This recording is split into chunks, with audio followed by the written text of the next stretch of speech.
है। तो आप एक ऐसी कथा का वर्णन करो जो भक्ति के रस से सराबोर हो, जो ज्ञानमयी हो। तो उन्होंने भगवत गीता का वर्णन किया। उन्होंने भगवत गीता लिख डाली। उस समय का जब समय था समस्याओं का, तो उन्होंने उस समय के हिसाब से भगवत गीता का हमारे उसमें वर्णन किया। अब आज का समय थोड़ी समस्याएं बड़ी हैं समाज में, जो हमारे आडंबरकारी बहुत सारी ऐसी समस्याएं हैं जो इन कथाओं से भी दूर न होंगी। तो हमारे गुरुदेव ने एक कथा और लिख डाली जिसका नाम है प्रज्ञा पुराण कथा। प्रज्ञा पुराण के माध्यम से उन्होंने आज की समस्याओं का निर्धारण किया। तो कथाएं तो हमारे देश में चलती ही रहती हैं, एक न एक हर दिन की हर मास की कथाएं होती हैं। तो श्रद्धा भक्ति के साथ हमें कथा सुनेंगे तो हमारे अंदर लोक कल्याणकारी भावनाओं का उदय होगा।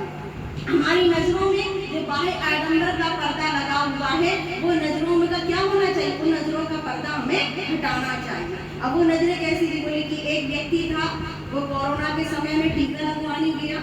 और टीका लगवा करके जब वो घर आया, इंजेक्शन लगवा के घर आया, तो उसने कहा कि हमें धुंधला क्यों दिखाई दे रहा है। उसने बोला कि क्या करें? बोले डॉक्टर से बात करें। तो उन्होंने डॉक्टर को फोन लगाया कि बोले कि जब से हम इंजेक्शन लगवा के आए हैं, बोले हमें धुंधला दिखाई दे रहा है। तो बोले अरे ये कैसे? बोले पता नहीं। बोले जब से आप इंजेक्शन लगवा के गए हैं, उस नर्स को भी धुंधला दिखाई दे रहा है। तो बोले क्या कहना चाहिए? बोले समस्या बड़ी है, आप यहीं आइए, उसका निर्धारण यही होगा। तो वो गए वहाँ पर, समस्या कुछ नहीं थी। बोले एक दूसरे का चश्मा लगा लिया था, उसने उनका चश्मा लगा लिया था और उन्हें उनका चश्मा लगा लिया था। तो वह चश्मा बदल गए। तो क्या है, हमारी नजरों पर जो बाह्य आडंबर, जो कुरीतियों का, जो समाज में जो नेगेटिविटी फैली हुई है, जो उसका पर्दा लगा हुआ है, बस हमें उस पर्दे को हटा करके और उस चीज को देखना। ज्ञान तो हमें बहुत है, क्या खाएं, क्या पहने, क्या करें, क्या ना करें, लेकिन जो काम करने चाहिए वो हम नहीं करते, और जो नहीं करने चाहिए वो करते रहते हैं, बाहर आडंबरों में फंसे रहते हैं। पहले कुछ रीतियां बनी हुई थी समाज को देख करके, उन्हीं को हम फॉलो करते रहते हैं, जबकि जरूरत नहीं हो रीतियों को फॉलो करने की, क्योंकि इसका time of technology and science, विज्ञान का, तकनीकी का समय है यहाँ पर। तो हमें वो चीजों को नहीं मानना चाहिए, लेकिन हम लोग उसी का फॉलो करते, अनुसरण करते रहते हैं। जिससे क्या होता है, जिससे हम लोग इसी बाह्य आडंबर में, ये सब चीजों में, समाज की कुरीतियों में हम फंसे,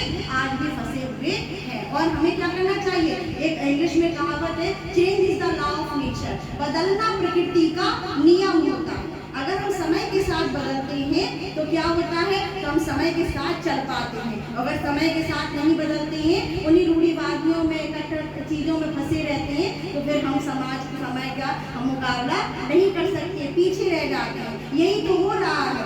साइंस तो आगे हो गया, लेकिन अध्यात्म क्या है?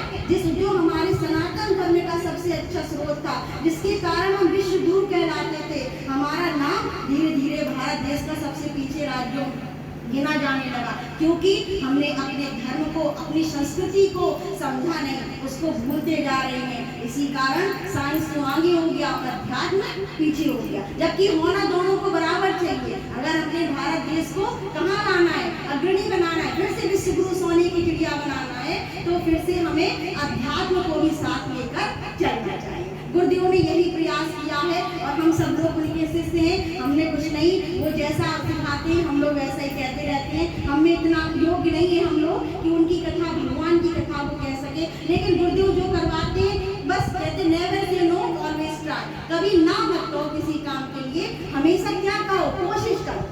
किसी काम को करने के लिए ना तो कभी मत कहो, कोशिश करो, शायद हो जाए, शायद नहीं भी, लेकिन कोशिश तो की।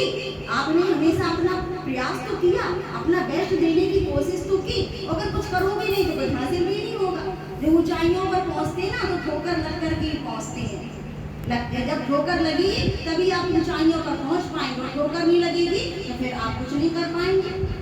इसीलिए हमें भगवान राम की कथा को श्रवण कर उनके जीवन से अच्छाई ग्रहण करना है। बस यही उद्देश्य लेकर के हम लोग कथा कह रहे हैं कि भगवान राम की कथा एक सत्संग भी हो जाए, और वो भी 9 दुर्गों के शुभ अवसर पर, तो क्या होता है, हमें सीधा उसका सच्चा लाभ प्राप्त होगा। तो चलिए एक बार और कथा की आगे प्रस्थान करते हैं। बोलो श्यामल रामचंद्र की